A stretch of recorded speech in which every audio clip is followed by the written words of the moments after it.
नमस्कार दोस्तों, कहानियों की दुनिया में आपका स्वागत है। इस चैनल पर आपको रोज़ नई नई सामाजिक और पारिवारिक कहानियाँ सुनने को मिलेंगी। कुछ कहानियाँ आपको हँसाएंगी, कुछ रुलाएंगी और कुछ कहानियाँ आपको गुदगुदा जाएंगी। तो चलिए ऐसे ही एक आज भी पारिवारिक कहानी हम शुरू करते हैं। आज की कहानी है बच्चों के द्वारा अपमानित कर घर से निकाले जाने पर एक माँ ने कैसे सिखाया अपने बच्चों को जिंदगी का सबक। चलते चलते अचानक मैंने गाड़ी रोक दी।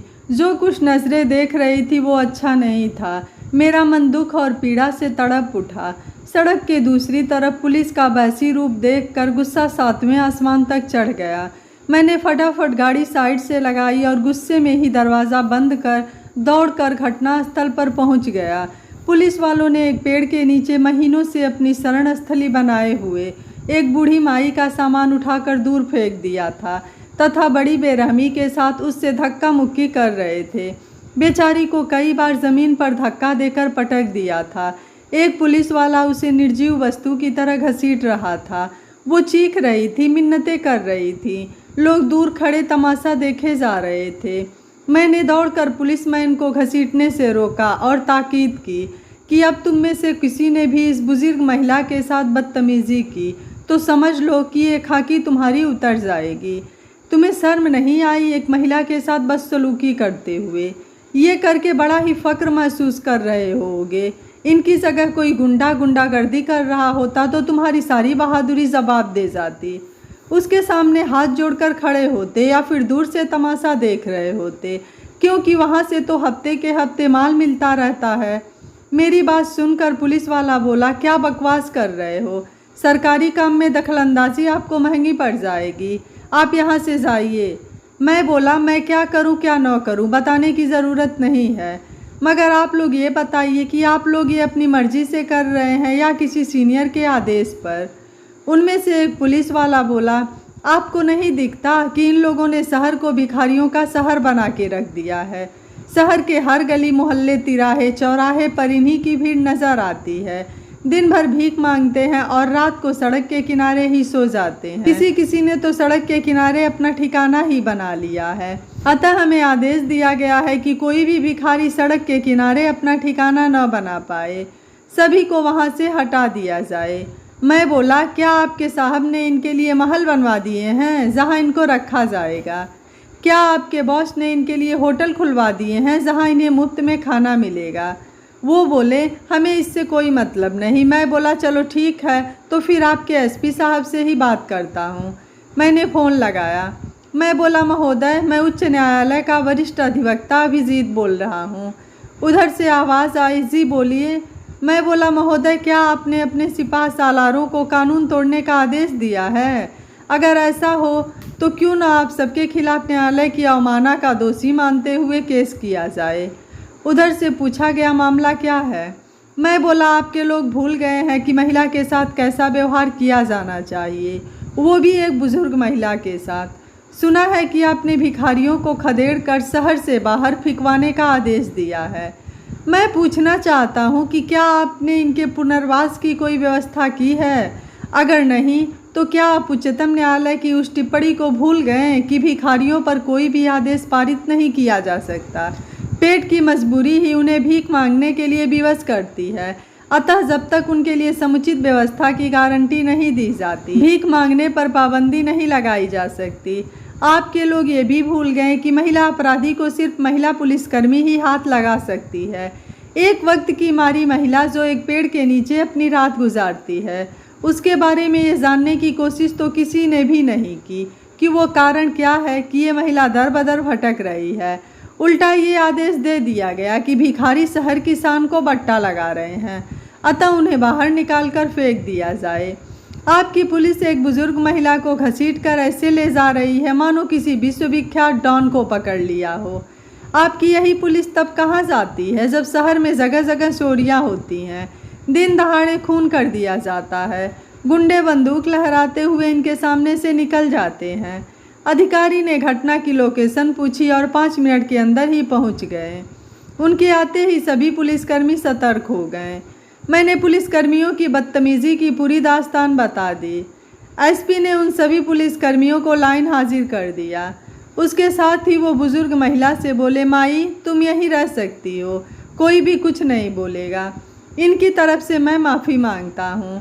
मैं बोला, माफ़ करना साहब, अब ये माई यहाँ नहीं रहेंगी। मेरे घर में माँ की जगह बहुत सालों से खाली पड़ी है। पता नहीं क्यों इनको देख कर के मेरे दिल में मेरे माँ के लिए भावनाएं उमड़ने लगी हैं। अब ये मेरे घर की शोभा बढ़ाएंगी। मैंने एसपी साहब को अभिवादन किया और बुज़ुर्ग महिला का हाथ अपने हाथों में लिया और बोला, माँ चलिए, अब आपको इस पेड़ के नीचे रहने की ज़रूरत नहीं है। वो बोली, बेटा मेरी पोटली इन लोगों ने न जाने किधर फेंक दी है। मैं बोला, माँ अब उस पोटली की क्या ज़रूरत। वो बोली, बेटा उसमें उनका और मेरे बेटों की फ़ोटो है। पुलिस वालों ने ढूंढकर उनकी पोटली उनके हवाले कर दी। मैं दौड़कर अपनी गाड़ी उनके पास ले आया और उनको लेकर घर की तरफ लौट पड़ा। काफ़ी देर चुप रहने के बाद वो बोली, बेटा मुझे कहाँ ले जा रहे हो? मुझे यहीं कहीं छोड़ दो, मैं कोई नया ठिकाना खोज लूँगी। मैं बोला, माँ आप भूल गई कि मैंने कहा था कि अब आप हमारे साथ ही रहेंगी। आपकी दो बहुएं हैं, नाती पोते हैं। वो बोली, बेटा अब मुझसे कोई काम तो होता नहीं, मैं तुम्हारे किस काम की हूँ? अब तो घर के काम भी करना भूल गई होंगी, अतः मैं क्या करूँगी? मैं बोला, माई आप मेरी माई हैं, कोई काम वाली बाई नहीं। आपको कुछ भी करना है सिर्फ आदेश देना है। काम करने वाली आपकी बहुएं जो हैं। वो चुप हो गई, मगर मेरे मन में एक कोलाहल सा उछाल मार रहा था। मैं सोच रहा था कि क्या मज़े की बात है कि चूहा अगर पत्थर का है तो गणेश जी का वाहन समझकर सब पूछते हैं, मगर यदि घर में चूहा दिख जाए तो पीछे पड़ जाते हैं और तब तक चैन से नहीं बैठते जब तक उसे मार नहीं देते। सांप अगर पत्थर या धातु का बना है तो उसे नाग देवता समझकर सब पूछते हैं, मगर जिंदा हो तो उसे उसी वक्त मार देते हैं। माँ बाप अगर दीवारों पे लटके रहे हैं तो सब पूछते हैं, हर साल ब्राह्मणों को खाना खिलाते हैं, मगर जब जिंदा होते हैं तो कीमत नहीं समझते, उन्हें भरपेट भोजन भी नसीब नहीं होता। हमें आज तक ये समझ में नहीं आया कि मनुष्य ज़िंदगी से नफ़रत और पत्थरों से इतनी मोहब्बत क्यों करता है। एक माँ के दर्शनों के लिए ये आदमी पहाड़ों पे चढ़कर जाता है, मगर अपनी माँ को दर बदर की ठोकरें खाने के लिए विवश कर देता है। ये इंसान शायद सोचता है कि भगवान के दर्शन मात्र से उसके सब पाप धुल जाएंगे। हो सकता है उसके अन्य पाप धुल भी जाएं, मगर माँ के साथ की गई जातियाँ कभी भी भगवान माफ़ नहीं करते। जिस तरह ये इंसान किसी मुर्दे को कांधा देना पुण्य समझते हैं, काश उसी तरह किसी जिंदा इंसान को सहारा देना भी पुण्य समझता तो ज़िंदगी कितनी खूबसूरत हो जाती। क्या हो गया है इस दुनिया को? नाते रिश्तों की गरिमा को पूरी तरह बर्बाद करके रख दिया है। किसी के दुख दर्द की किसी को भी चिंता नहीं। कहने को हम इस समाज के अभिन्न अंग हैं, मगर समाज को हम किधर ले जा रहे हैं किसी को कुछ खबर नहीं। मैंने अब तक पूछा नहीं कि माई के बेटे ज़िंदा हैं या नहीं, मगर अगर ज़िंदा हैं तो उन्हें मर जाना चाहिए था। एक माँ उनके फ़ोटो को अपने कलेजे से लगाए फिर रही है, और अगर वो ज़िंदा है तो माँ भीख क्यों मांग रही है? क्या उसके ज़रा से पेट के लिए 2 रोटियां भी नसीब नहीं? खैर ये बातें आराम से बैठकर कर लूँगा। मैं नहीं चाहता कि उन्हें तनिक भी कष्ट हो, क्योंकि जब छुपे हुए पुराने घाव कुरेदे जाते हैं तो बड़ा दर्द होता है।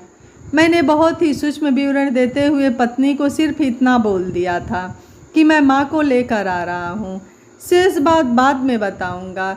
मैं जैसे ही दरवाजे पर पहुँचा तो ये देखकर चकित रह गया कि परिवार के सभी सदस्य दरवाजे पर थे और आरती का पूरा प्रबंध कर रखा था।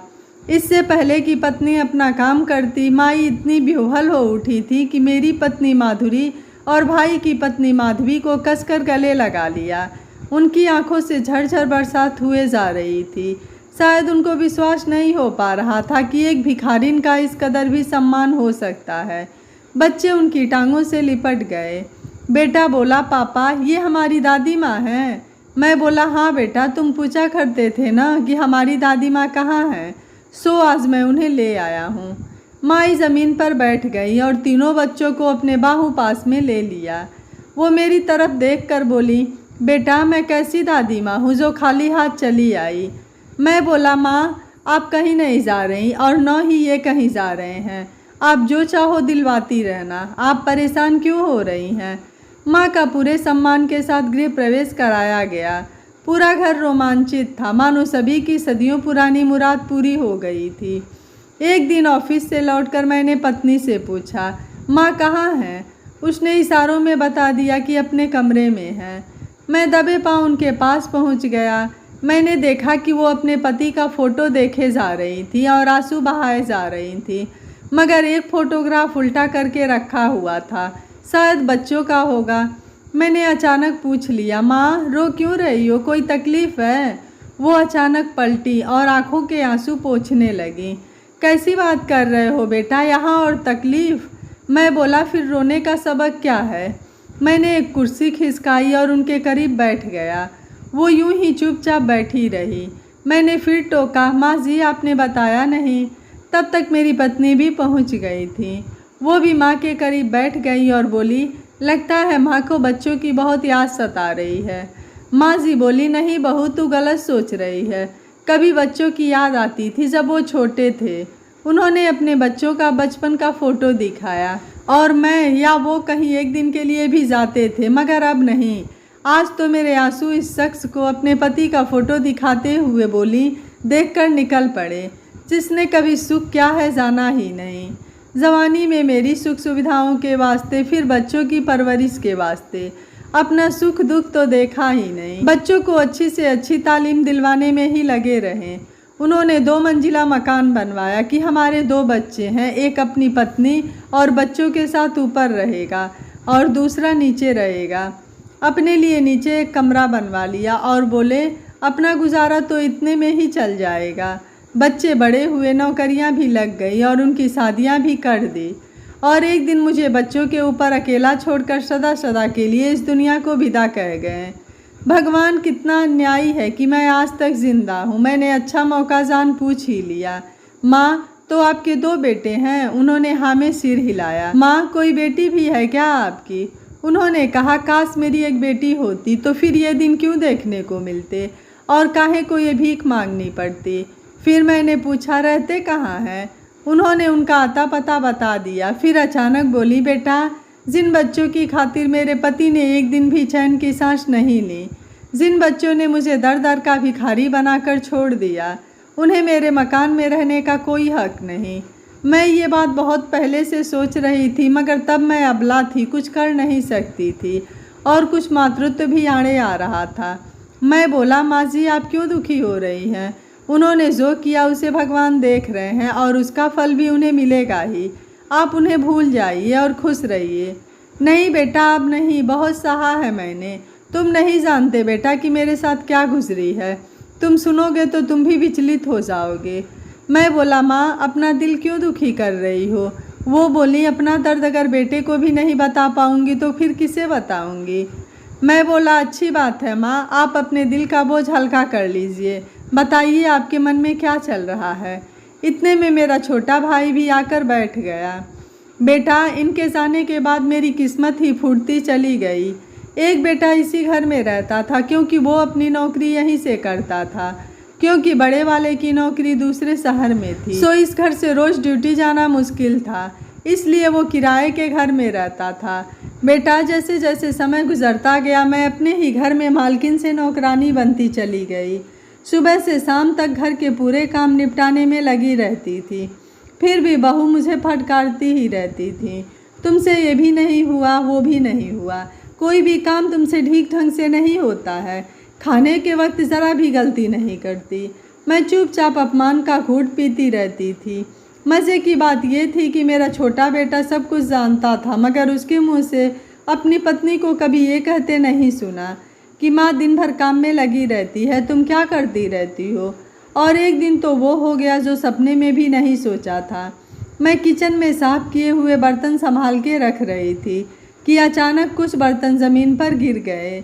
बर्तनों के गिरने की आवाज़ सुनकर बहू दौड़ती हुई आई और मुझे धक्का दे दिया और बोली, आंखें फूट गई है क्या। ए बुढ़िया हमेशा बेहोश रहती है, हाथ टूट गए हैं इसके, न जाने ये कब हमारा पीछा छोड़ेगी। पापा मर गए और ये अभी तक हमारी छाती पे मूंग दलने के लिए ज़िंदा है। अफसोस इस बात का नहीं कि बहू ने मुझे ऐसा कहा या गलत व्यवहार किया। अफसोस तो तब हुआ जब मेरी कोख का जाया सब कुछ देखकर चुपचाप अपनी ड्यूटी पर चला गया। मैंने तय कर लिया कि अब मैं इसके पास नहीं रहूँगी, बड़े बेटे के पास चली जाऊँगी। मेरा छोटा भाई बोला, भैया ऐसे लोगों को तो सबक सिखाना ही होगा। माँ जी ने आगे कहना शुरू किया। मैं अगले दिन ही बड़े बेटे के पास चल पड़ी। मुझे किसी ने ये तक नहीं पूछा कि कहाँ जा रही हो। मैं रास्ते भर सोचती रही कि बड़ी बहू बहुत सलीके वाली है, उसके साथ मेरा निर्वाह अच्छी तरह से हो जाएगा। मगर मेरा ये सपना सहसा तहस नहस हो गया। मैं जैसे ही बड़े बेटे के घर पहुंची तो मुझे देखते ही बहू के जलवे दिखाई पड़ गए। मैं सोच रही थी कि बहू देखते ही बहुत खुश हो जाएगी, मगर ऐसा नहीं हुआ। वो छूटते ही बोली, क्या हुआ, छोटी ने घर से निकाल भगाया क्या? दिल में ऐसा झटका लगा कि मैं बता नहीं सकती। मैंने कहा, बहू होश में तो हो, कैसी बात कर रही हो? क्या मैं अपने बेटे के घर नहीं आ सकती? बेटा मैं आखिर अब कहाँ जाती, इधर कुआं उधर खाई। सो मन मार कर वहाँ रुक गई। मगर अफसोस इस बात का रहा कि वहाँ भी नौकरानी की तरह काम में जुटे रहने पड़ा। बहू की खरी खोटी सुननी पड़ी। बड़े ने एक दिन अपनी पत्नी से कहा कि मैं देख रहा हूँ कि जब से माँ आई हैं तुम घर के किसी काम को भी हाथ तक नहीं लगाती। माँ अकेली पूरे घर का काम संभालती हैं। कहने को तो बेटे ने ये सब कह दिया, मगर उसके बाद अंदर ही अंदर जो हुआ मेरा दिल तोड़कर रख दिया। बहू ने घर छोड़कर मायके जाने की धमकी दे दी। फिर क्या था, बेटे पर मानो पहाड़ टूट पड़ा हो। वो उसे मनाने में लग गया। बेटा मुझे मेरी हैसियत पता चल गई थी। मैं अलग सुबह उठी और अपने बच्चों का दामन छोड़कर सदा सदा के लिए चली आई। इस पापी पेट ने सभी के सामने हाथ फैलाने के लिए मजबूर कर दिया। लेकिन बेटा अब मैं उन्हें सबक सिखाना चाहती हूँ। आखिर इस बूढ़ी माँ ने अपने बच्चों को कैसे सबक सिखाया कि सुनने वाले के होश उड़ गए। क्या बहू बेटों को अपनी गलती का एहसास हुआ? क्या अभिजीत का घर छोड़कर जानकी देवी अपने घर में रहने के लिए चली गईं? देखिए इस कहानी का दूसरा भाग। अभी तक आपने बच्चों के द्वारा माँ की दुर्दशा सुनी, अम्मा के द्वारा दिया जाने वाला सबक भी ज़रूर सुनिएगा। अगर आप इस कहानी का दूसरा भाग सुनना चाहते हैं तो कमेंट में यस और नो ज़रूर लिखिएगा। वीडियो पसंद आया है तो वीडियो को लाइक शेयर एंड चैनल को सब्सक्राइब कर लीजिएगा। Thank you for watching. मिलते हैं अगली कहानी में।